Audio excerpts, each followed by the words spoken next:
El viejo mundo se muere, el nuevo tarda en aparecer, y en este claroscuro surgen los monstruos. Esto escribió el viejo Sardo cuando en Europa se alzaban las fuerzas oscuras que pondrían en riesgo al mundo en los años 30 del siglo pasado. Hoy nos encontramos en la misma situación.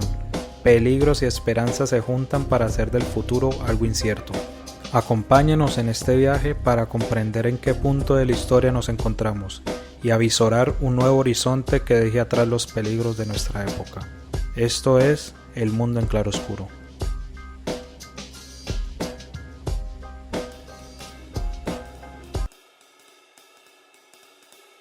Desde el pasado 7 de agosto, fecha en la que Iván Duque cumplió 2 años de gobierno, comenzó la cuenta regresiva para comenzar las campañas para las próximas elecciones. La derecha parece estar de nuevo desagregada, con Uribe preso, el conservadurismo sin cabezas visibles, la U totalmente dividida y Cambio Radical, que solo piensa en las cuotas burocráticas, no parecen estar sólidos para una carrera presidencial. Eso sin tener en cuenta la manera como Duque ha acabado poco a poco con la credibilidad del centro democrático. Por otro lado, la izquierda también está desagregada. La Colombia Humana, el sector del Polo de Robledo y los verdes se enfrascan en discusiones a diario que hacen difícil una unidad hacia las presidenciales. Con la conducción de Angie Ordóñez y la producción de Sergio Hernández, esto es El Mundo de Claroscuro y hoy hablaremos de las perspectivas políticas para el 2022. Para empezar, hoy estaremos con 2 personas que hacen política activamente. La primera de ellas es la señora Olga Lucía Maecha, quien fue la cabeza de lista al Consejo de Cali por parte de la Colombia Humana. Buenos días, Olga. Muy buenos días para todos y todas. Gracias, Angie. Gracias por la invitación para estar con ustedes en este podcast. Muchas gracias por la invitación. Gracias, Olga. Por otro lado, también nos acompaña Juan David Carvajal, quien es economista de la Universidad del Valle y desde hace varios años milita en el Partido Verde, donde ha participado en varias campañas. Buenos días, Juan. Muy buenos días para todos y para todas. Muchas gracias a ti y a Sergio por la invitación. Para comenzar con el tema de actualidad, hace poco se dictó medida de aseguramiento domiciliaria a Álvaro Uribe Vélez, lo que ha sacudido el tablero político. ¿Cómo influencia este hecho las próximas elecciones presidenciales y al Senado, evidentemente, del 2022? ¿Qué piensan ustedes? Sí, claro. Esto es un momento histórico para Colombia. Muchos colombianos hemos recibido esta noticia con alegría, con un poco de esperanza, un poco de confianza en nuestra justicia.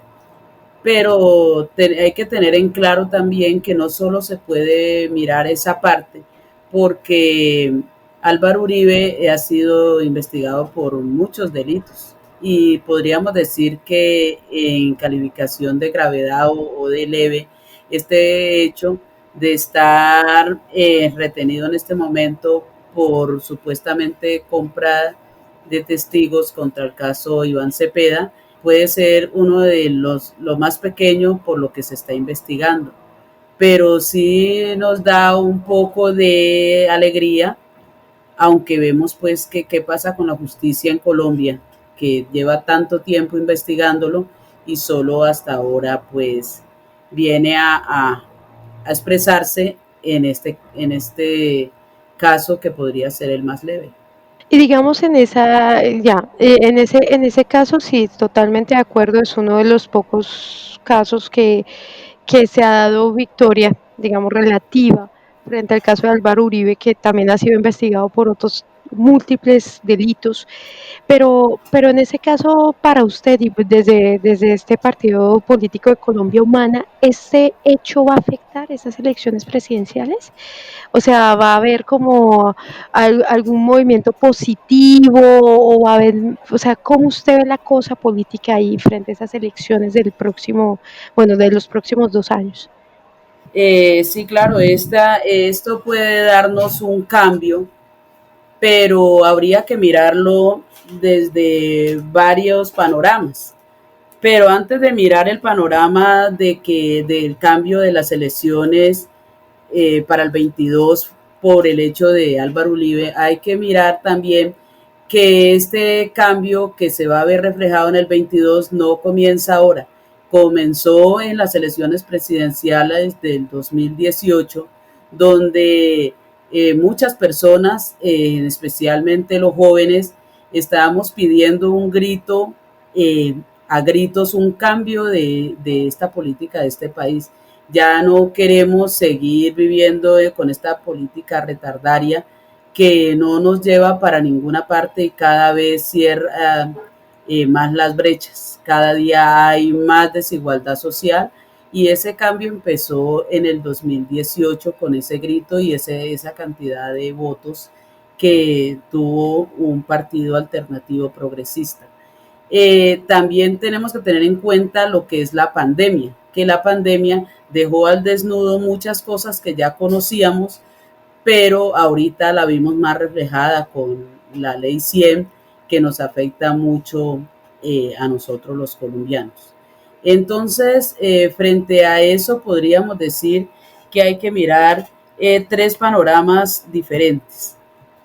Uno puede ser que así como se vio reflejado en las elecciones de 2019 el uribismo o sí, el partido del Centro Democrático encabezado por Álvaro Uribe se vio muy bajo en votaciones, o sea, perdieron bastante fuerza. Entonces, uno de esos panoramas puede ser que siga perdiendo fuerza y que se acabe esa tendencia. Como también puede ser, mirándolo en otro entorno, que Uribe, al hacerse la víctima, puede ganar más solidaridad del pueblo que de pronto no tiene una conciencia de qué es lo que es la política y qué es lo que se maneja en Colombia. Puede ser, como he escuchado por ahí, que quieren ya lanzar al hijo como un candidato a la presidencia en el 22. También puede pasar lo que ya nos hicieron en el 2018, que fue unirse todas las potencias económicas y políticas, la prensa, para volver a seguir en el poder, para poder tumbar las cortes, cambiar la constitución y ser una sola corte, para poderse perpetuar en el poder. Pero ahí es, en ese último esquema, es donde todas las fuerzas alternativas, grupos sociales, debemos unirnos para hacer ese cambio que tanto Colombia necesita. Bueno, lo primero, con el punto cual yo quisiera iniciar mi intervención es que no podemos subestimar al uribismo por la razón siguiente. Recuerden que en el año 2014, cuando Juan Manuel Santos gana la presidencia en contra del candidato de Uribe, que era Óscar Iván Zuluaga, se lo hizo pues con las banderas de la paz, de apoyo al proceso de paz, y algunos sectores alternativos apoyaron esta propuesta. A los 2 años, Uribe gana el plebiscito de apoyo pues a los acuerdos de La Habana, liderando la opción del no. Si miramos más atrás, pues Álvaro Uribe, independientemente de que tenga, digamos, los procesos que haya tenido y que, por así decirlo, como se dice coloquialmente, este haya reventado, no hay que negar la fuerza ni subestimar la fuerza que tiene el uribismo como, bien se pueda decir, opción de poder en el país. Digamos que los sectores alternativos tenemos que tener en claro al rival que nosotros nos estamos enfrentando, que es un partido de una derecha muy fuerte, conservadora y que tiene una disciplina electoral muy fuerte. Entonces, yo creo que más allá de que Uribe esté preso o no, o más allá de que en su momento le abran otros procesos, puede sí haber como una fractura temporal de liderazgos, pero yo creo que el uribismo va a seguir siendo, pues para bien o para mal, uno de los factores importantes en el panorama político del país.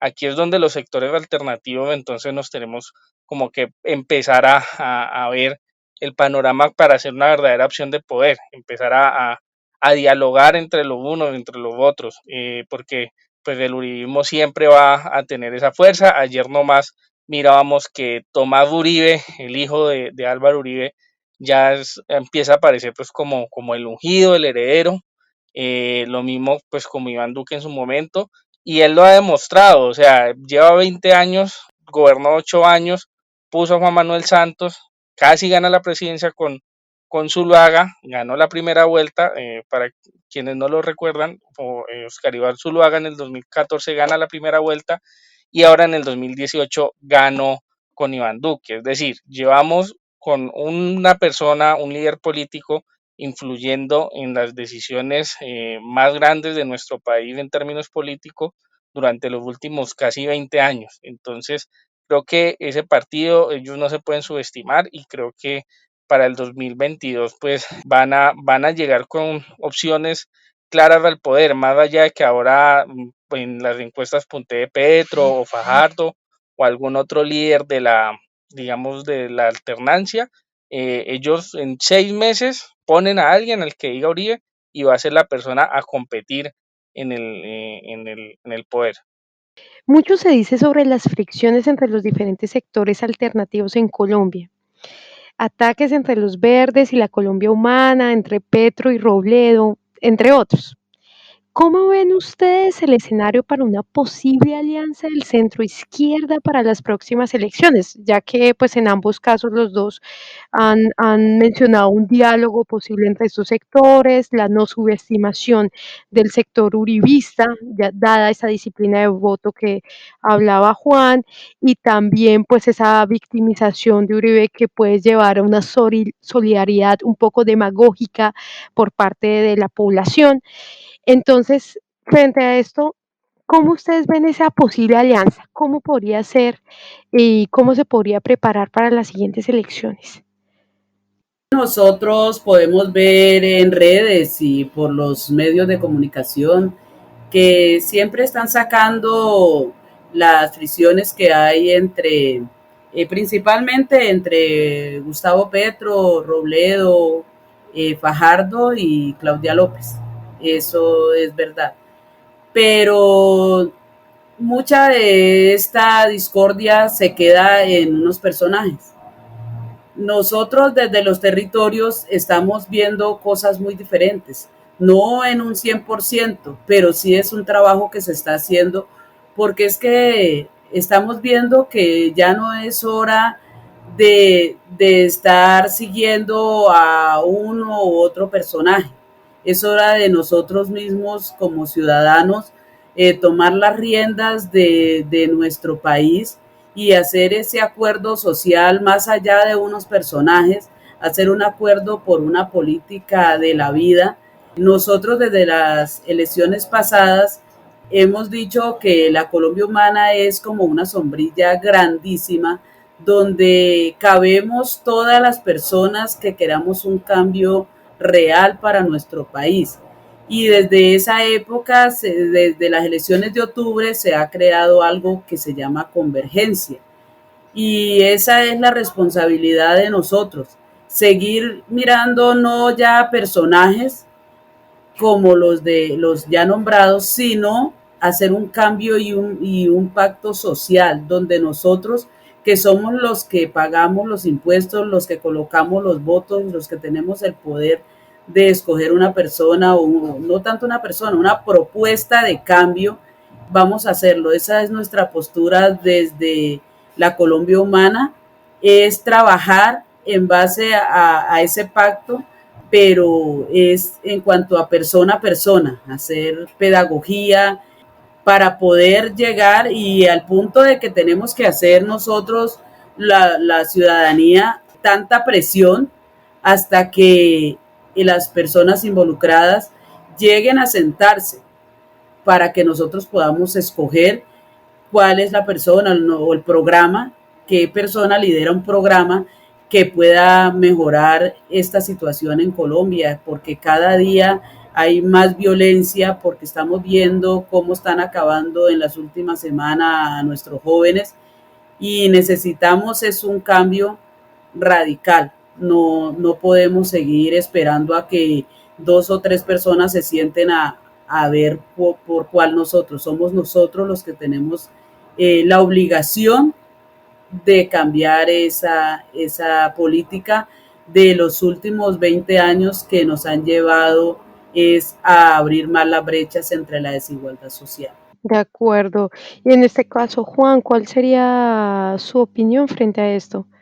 Bueno, pues yo lo primero que creo es en las elecciones regionales pasadas de octubre del 2019, pues se ve como un panorama, digamos, algo alentador, sobre todo en cascos urbanos, pues, medianos y pequeños. Hablo directamente, pues, del caso Vallecaucano, donde propuestas alternativas, verdes, ganaron, pues, de elecciones, como es Jamundí, donde el partido de la U, pues, llevaba varios años gobernando junto con otros grupos políticos del Partido Liberal, y una propuesta pues del alcalde André Felipe Ramírez, joven, alternativa, ganó, fue capaz de demostrar que con, digamos, un trabajo honesto, con el cuidado de los recursos públicos, se puede llegar al poder sin necesidad de maquinaria. Lo mismo sucedió pues en Palmira también, donde acompañamos al alcalde Óscar Escobar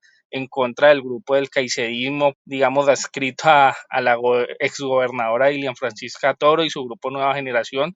Entonces, en el Valle del Cauca demostramos que fue posible, digamos, en dos municipios tan importantes, y también Buenaventura, donde gana el compañero líder del paro cívico, entiendo que apoyado por la Colombia Humana, y el segundo en votación era el candidato del Partido Verde, Jaime Marínez. Entonces, digamos, el Valle del Cauca puede ser un reflejo de eso. Hay un trabajo, hay un avance, pues, en que estas alternativas jóvenes de la Colombia Humana, verdes, del Polo también, si se quiere, pues han cogido, por así decirlo, como cancha en estos procesos, que era lo que mucho se decía, porque llegan pues como las elecciones nacionales, pero en las regionales pues son los partidos políticos los que tienen como la fuerza.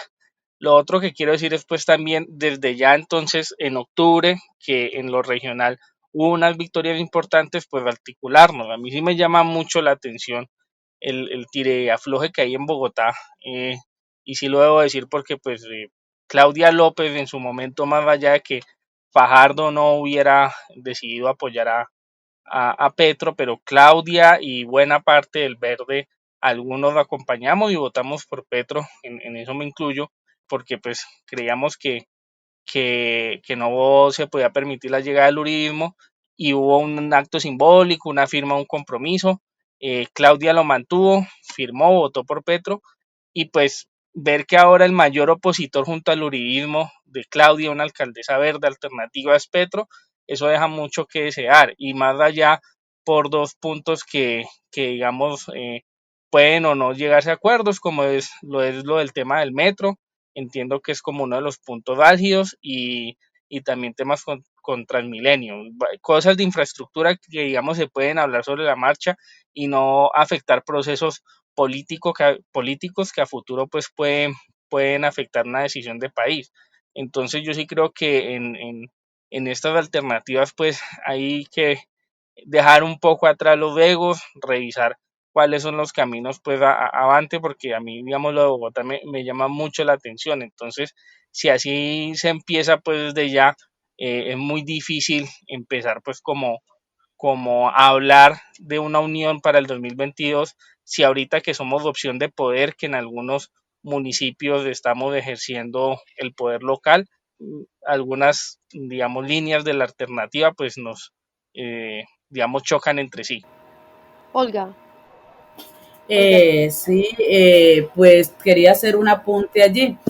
Sí, esa guerra que se ha presentado entre Gustavo Petro y Claudia López, pero también yo veo que no es que haya sido opositor a todo lo que hace Claudia López.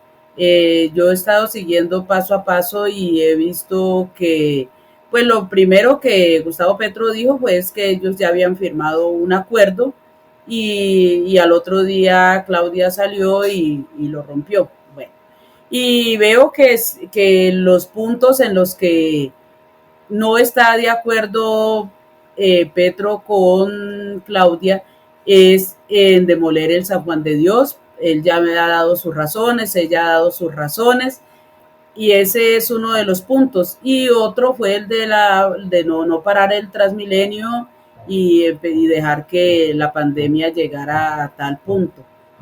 Pero pues como siempre y como les estoy diciendo, la verdad nosotros que somos los más perjudicados, no podemos seguir viendo desde la gramilla, viendo el problema que suscitan ellos con sus diferencias, sino que nosotros somos los que tenemos que mirar y llegar a tener un gobierno diferente desde nuestra visión y mirando cuál es un programa que se ajunte para nosotros, sea bueno para nosotros la ciudadanía. Y ellos van a tener que entender que tienen que llegar a un punto medio donde tienen que conversar y darse cuenta de que así no se puede llegar y no podemos volver a cometer los mismos errores que cometimos en el 2018.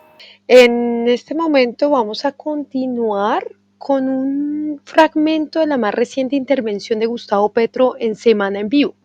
En esta entrevista, el dirigente de la Colombia Humana propone un pacto histórico para el 2022.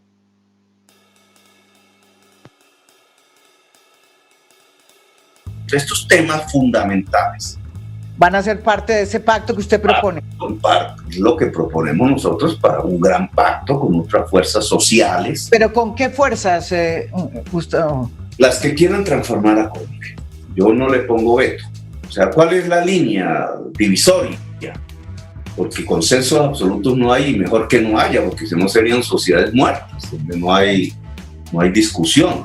Pero ¿dónde está esa línea? Es transformar a Colombia hacia una democracia. Pero digamos, ahí estarían que el Partido Liberal, el Partido, pues es de una Colombia que hoy es... El Partido Verde. Sí, pero no solo partidos. Yo pienso que el pacto, primero, es de una base social popular, llamémoslo así, los que siempre han sido excluidos, que es un poco lo que representa Colombia Humana, pero no por orden ni por ley, sino porque hemos coincidido, porque hay una confluencia. Pero también es una parte del establecimiento, como esa palabreja significa, del poder tradicional, económico y político, que quiera darse cuenta, digamos, en medio de esta crisis que llegó algo que los liberales en el año 38 llamaban la revolución en marcha. Bueno, que fue aplazada, ¿cierto? Fue aplazada. No, pues fue aplazada y fue recortada. Y fue ensangrentada, para ponerlo en términos reales. De ahí salió, la respuesta fue la violencia. Como lo escuchamos, este pacto debería ser lo más amplio posible, por lo que parece que hay esperanzas de unidad para las próximas elecciones. Sin embargo, hay un personaje que siempre está en el centro de atención político, aunque normalmente no participe activamente, apareciendo solamente en época de elecciones, ¿no? Es una visión un poco, es un poco como la visión de aquí, ¿no? No podemos decir si es cierto o no, pero este personaje pues siempre aparece en estas épocas, ¿no? Y nos referimos claramente a Sergio Fajardo. Entonces, mi pregunta es, ¿Fajardo es un obstáculo para esta unión entre estos sectores alternativos del país o qué podría representar él en esta unión que es posible para estas elecciones? Yo no creo que Sergio Fajardo sea un obstáculo. Digamos, a él siempre le han endilgado y a algunos verdes le han endilgado el tema pues de, como coloquialmente los llaman, de tibios, de que no se definen. Y si yo me pongo pues a revisar algunas declaraciones atrás, independientemente de la decisión pues que él tomó en algún momento de votar en blanco en las elecciones presidenciales, como lo hizo el mismo Gustavo Petro en el 2010 cuando Mocus se enfrentaba ante Santos diciendo que no era un verdadero cambio, que Mocus era otro neoliberal y que él prefería votar en blanco. De aquí para acá, Sergio Fajardo, a su estilo, como lo tienen otros líderes políticos en el país, ha mostrado, digamos, las diferencias marcadas con el gobierno Duque. De hecho, a los primeros, si mal no recuerdo, 5 meses del gobierno, una entrevista que da a Sergio Fajardo a Vicky Ávila, donde dice que no le ve una dirección, no ve un rumbo en el gobierno Duque, y revisando las declaraciones que le ha venido dando en estos 2 años de gobierno, digamos que son similares, no está de acuerdo con el gobierno Duque, no le da, le dice pues que hay un desgobierno, que no hay una dirección clara en sus políticas de Estado y que se enfoque. Yo creo que es un tema de estilos, más allá de, digamos, de cualquier otra cosa. En las bases, y lo podemos ver, las bases pues del Partido Verde, de Compromiso Ciudadano. Recordemos que también, digamos, una claridad, Sergio Fajardo no es como tal del Partido Verde. El Partido Verde siempre ha sido un aliado, pero Sergio tiene su proceso que es Compromiso Ciudadano, donde Compromiso tiene también, pues, digamos, como un movimiento ciudadano, tiene unas bases, unas asambleas, y ellos soberanamente toman decisiones, y en el verde ha habido algunas confluencias donde hay unos, digamos, unos cuadros, unas personas que han pertenecido a Compromiso que han sido electos por el Partido Verde. Yo creo que Sergio Fajardo es una alternativa en el sentido de que él en su momento demostró, digamos, que se puede llegar a gobernar sin dar un peso a cambio por el voto, que se puede gobernar con decencia y con transparencia en el gasto de los recursos públicos, que es algo pues que varios que estamos en el verde, digamos, creemos en ello, gobernar con transparencia, cero corrupción, y que también puso pues como una de sus grandes banderas en su momento el tema de la educación como un factor principal de transformación de educación. Y para la muestra, pues que Fajardo no fue solo a la presidencia, Fajardo fue una unión de diferentes sectores alternativos. En el verde representado por Claudia López, a quien pues desde acá del Valle acompañamos, en el polo del sector del MOIR, por Sergio Robledo. Entiendo que allí en su momento pues algunas divisiones, porque en el Valle Alexander López y Wilson Arias decidieron irse con Petro, y pues también entiendo algunos otros sectores alternativos en su momento también, que empezaron apoyando a Humberto de la Calle y luego apoyaron a Sergio Fajardo ya al final de la campaña de la primera vuelta. Entonces yo creo que sí ha habido una confluencia. En el 2018 se demostró, en el 2010 cuando él empezó su campaña, que se bajó para hacer la fórmula presidencial de Antana Mocos. Entonces sí creo que pues no lo veo como una piedra en el zapato. Él lo ha dicho que en su momento de ser necesaria una encuesta, una consulta, una gran consulta popular, él lo analizaría. Habría que revisar el mecanismo. También hay que ver pues que en el verde como tal hay otros precandidatos ya anunciados, Camilo Romero, el exgobernador de Boyacá, Carlos Amaya, Antonio Sanguino, y pues, se me pasa, son cuatro precandidatos. Entonces, él tendrá que ver cuáles son sus alianzas, cómo empiezan a confluir y cuál sería digamos, el paso a seguir. De acuerdo, Olga. Pues yo pienso que Fajardo puede haber tenido todo el recorrido que, que dice Juan David. Y sí, pero para mí Fajardo no tiene un discurso coherente a, a lo que dice querer de Colombia.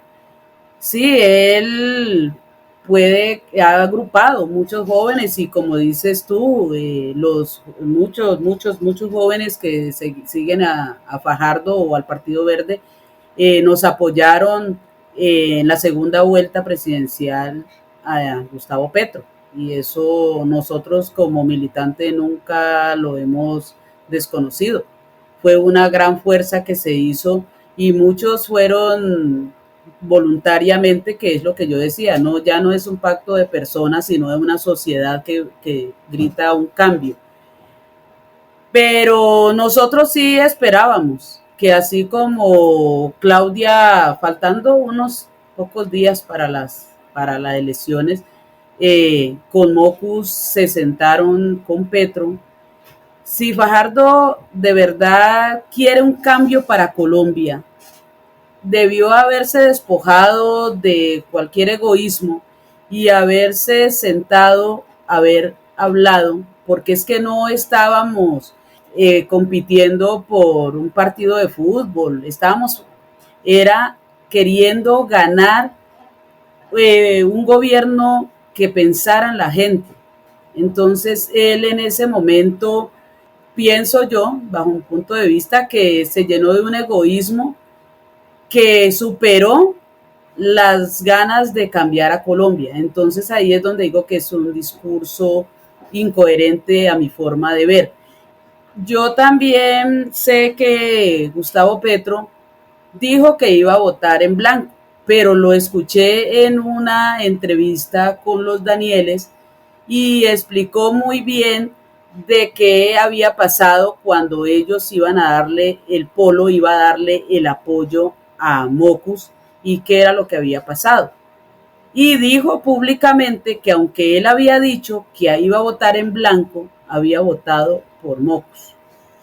Entonces, lo que yo pienso es que nosotros, si somos progresistas, si queremos un cambio para el país, no podemos seguir el juego en peleas de partidos, porque si nos ponemos a ver que liberales, que conservadores, que verdes, ya eso a la hora de elegir un buen gobierno o un gobierno que sea diferente, que no va a llegar a arreglar las cosas de ya, porque eso es un proceso que hay que vivir, pero que hay que empezar ese proceso, hay que empezar ese proceso.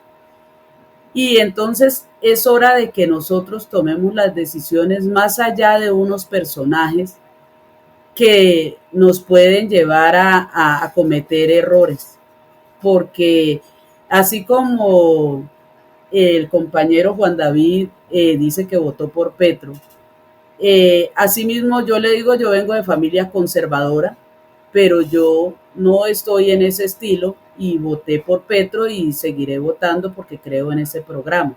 Creo es en un programa, más no en una persona. Y Fajardo sí pienso que muchas personas lo siguen a él y decidieron votar en blanco para no cambiar esta realidad que tenemos de país. De acuerdo, yo quisiera hacer una pequeña intervención frente al éxito que tuvo Claudia López frente a la alcaldía de Bogotá, ¿no? Esto es una citación que encontré en el periódico francés Le Monde y es interesante porque dice, es la coalición entre el Partido Verde y el Polo Democrático de izquierda que la señora López ha llegado a la elección a solamente 3 puntos de diferencia con el principal adversario, el liberal Carlos Galán con 32.48, ella con el 35.21% de las voces, y que a nivel internacional fue uno de los grandes hitos, es la primera mujer siendo homosexual que llega al poder y que se logra hacer esta coalición. Entonces, ahí hay que empezar a ver estas similitudes más allá de las diferencias, ¿no? Y que finalmente en las dos personas que están acompañándonos hoy, hemos llegado también a la conclusión que son procesos locales, territoriales y regionales a los que se están llegando estos pequeños acuerdos entre estos dos partidos que no llegan a divergir tanto, ¿no? Hay proyectos similares para vencer esta derecha y frente a esta derecha viene la siguiente pregunta y entonces, ahora quisiéramos que habláramos un poco más de esta derecha colombiana. Entonces, teniendo en cuenta lo que está pasando en estas últimas semanas, ¿cómo podríamos caracterizar a esta derecha en Colombia, a esta actual derecha? ¿Qué creen ustedes? ¿Cómo podríamos caracterizarlos? ¿Cuáles podrían ser sus estrategias frente a estas elecciones del 2022? Los escucho. Bueno, yo creo que la derecha en Colombia, digamos, hay que ver primero qué definimos por derecha y los grupos que han estado como a ese lado del espectro político. El primero que ahora es supremamente visible es el grupo que está en el poder, que ya lo decíamos anteriormente, es del uribismo. Ese es, digamos, en estos momentos como el núcleo duro, el hardcore, pues que tiene la derecha en estos momentos. Pero entonces, ¿quiénes orbitan en ese espectro? Está pues Cambio Radical en estos momentos, liderado todavía por Germán Vargas Lleras, pero pues hemos visto que el sector de la costa, pues de los Char, le compite el poder. Recuerden pues lo que sucedió, si mal no estoy, fue a inicios del año pasado, donde Arturo Char, hoy presidente del Senado, desobedeció uno de los lineamientos pues con el tema de la JEP y de la aprobación y recuerdo que a la final no votó como se esperaba. Entonces, en ese partido, pues allí hay dos bandos, pues por así decirlo. Y en estos momentos, pues los Char están más alineados con el uribismo que con Cambio Radical. El partido de la U, todos recuerden, fue en su momento lo que hoy es del Centro Democrático. Fue el partido que se creó para impulsar la reelección de Álvaro Uribe Vélez. Luego fue el partido plataforma de Juan Manuel Santos.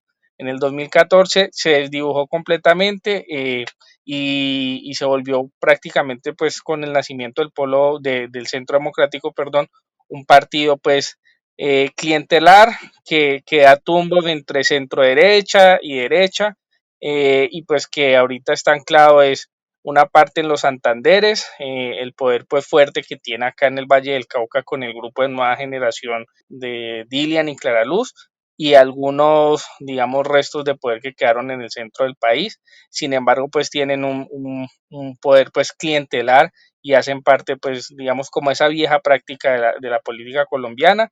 El Partido Conservador, pues, la derecha por excelencia de nuestro país, 200 años de historia, y el Partido Liberal no lo categorizaría tanto en esa derecha, pues, porque hay algunos, hay que reconocer, hay algunos sectores como o líderes como Humberto de la Calle, como Juan Manuel Galán, pues la familia Galán, podríamos meter allí también a Luis Fernando Velasco, que no son y han puesto pues su tono de, digamos, de advertencia ante el gobierno. Juan Fernando Reyes Curi pues también acá del Valle del Cauca, entonces yo creo que el Partido Liberal no entra en ese aspecto.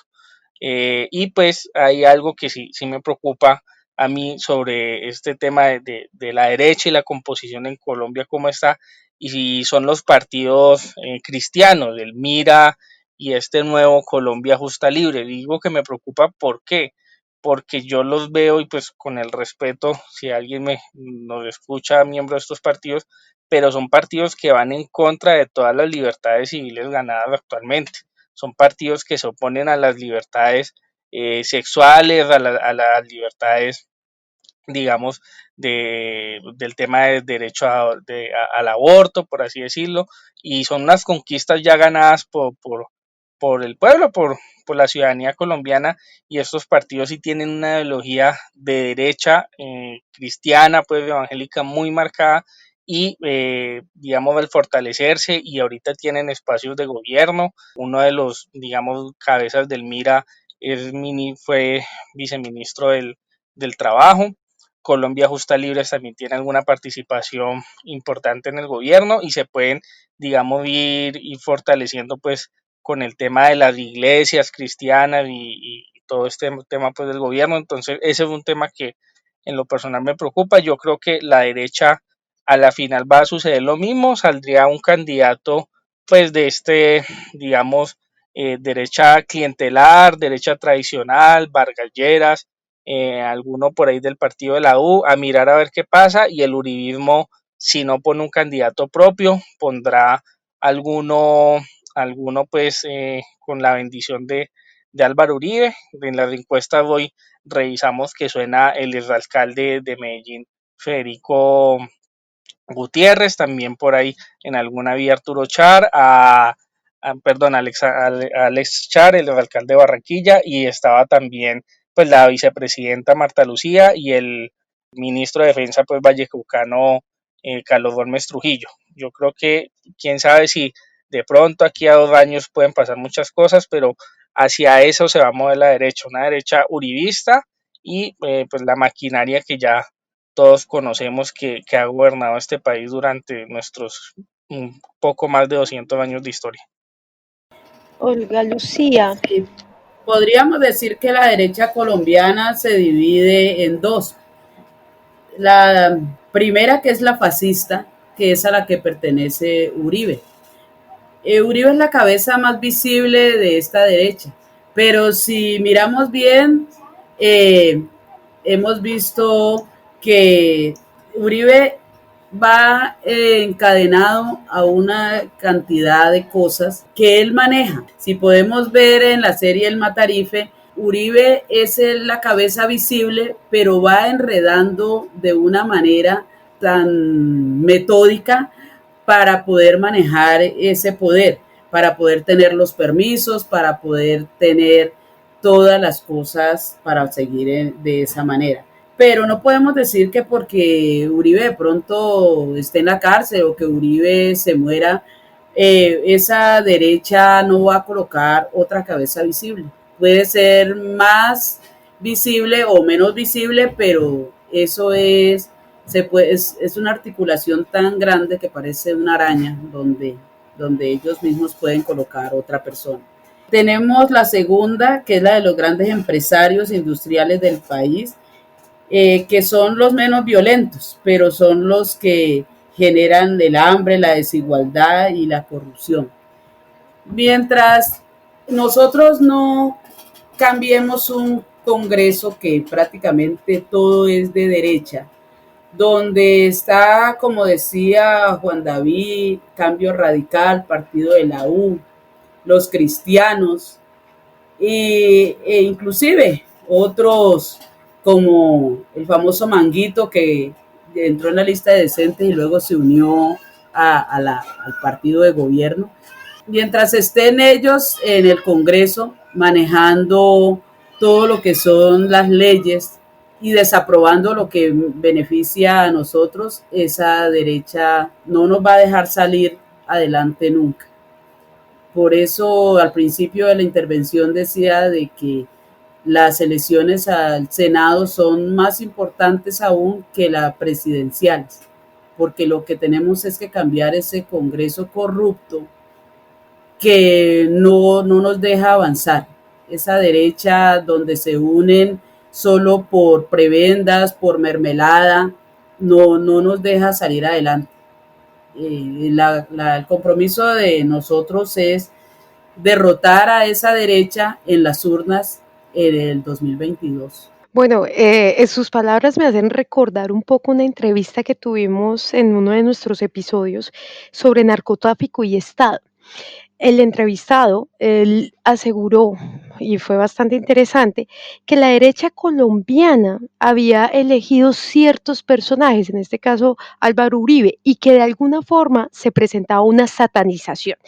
Es decir, que nosotros estamos viendo como los personajes visibles desde hace años y no hemos puesto el ojo detrás de quienes están detrás de todas las prebendas, los empresarios, que inclusive ellos han utilizado varias técnicas violentas para posicionar sus mercados y eso ha hecho que, por ejemplo, se haya una sobresatanización de ciertos personajes. Entonces eso me acuerda un poco a esta entrevista frente a quienes están manejando esa derecha y quienes están manejando esos hilos del país, ¿cierto? Porque finalmente nosotros en esa entrevista hablamos sobre las convivir y él me dijo, tenga cuidado porque las convivir fueron antes de Uribe.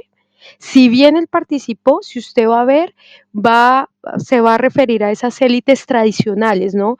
Estamos hablando en cuál el caso de la vicepresidenta, que ya pertenece a este tipo de familias como Gaviria, ¿no? En el 91, ¿no?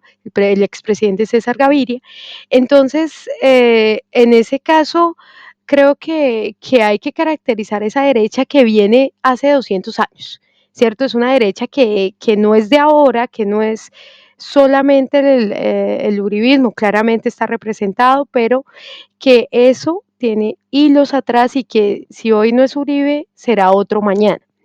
y más con estas reacciones que tenemos evangélicas, cristianas, que pues digamos están denigrando de cierta manera los derechos sociales, culturales y sexuales adquiridos desde los últimos años.